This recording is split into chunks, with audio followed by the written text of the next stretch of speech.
Can you share with us one story from the first book, if you can remember? Right, yeah. And then if people who are interested in finding it, I'll put the link in the message, so it'll be on there.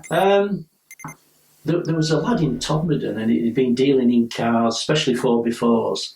And it was reported that he were running around with no documents. It was just a straight-up job. And I was driving down to Todmorden to pick I think it was a student officer up. And as I'm driving down, I went through Charlestown. Is that near Boothtown? No, it's out of Ebden Bridge. Right, okay. You've got Charlestown. Just got onto the border with Eastwood.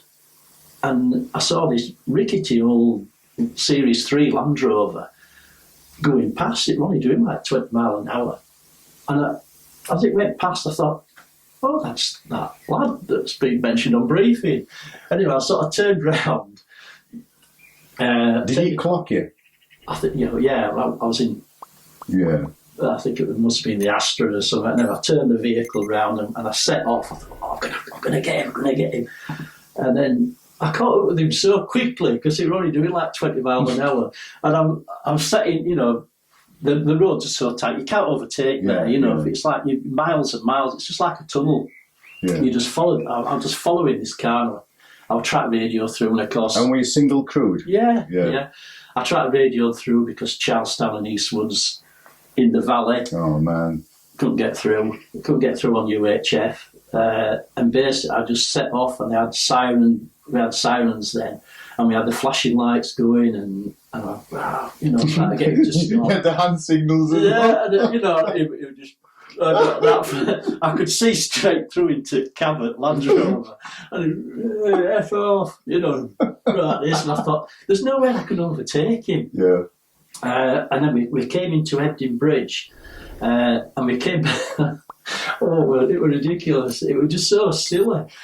And as we're driving through, like I say, we're only doing 20 miles an hour. He could not go any faster than that.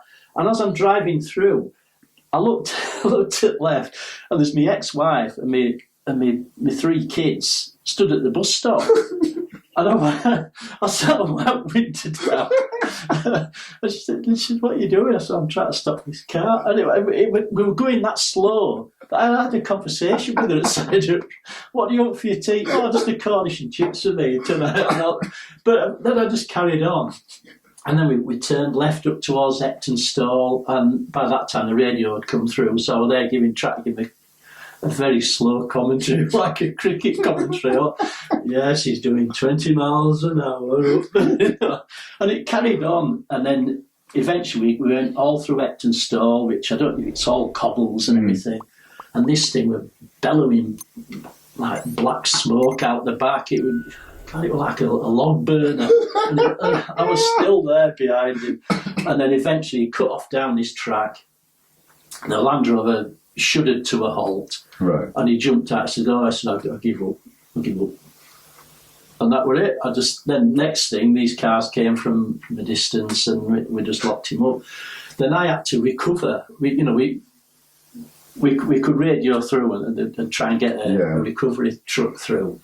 But he's tied up at the moment. It could be a couple of hours. And I thought, well, I've got this lad to deal with. So I jumped in this old Land Rover. Another lad took the car, and I sort of carried on at 20 miles an hour back to Todd to recover. But that took a while to bring it back. Good grief. I mean, it was just ridiculous, It was just... But those are stories, aren't they, brother? That when you look back, it's funny, and you think, I can't believe that's what happened. Especially seeing your ex and your kids at the bus stop. Yeah.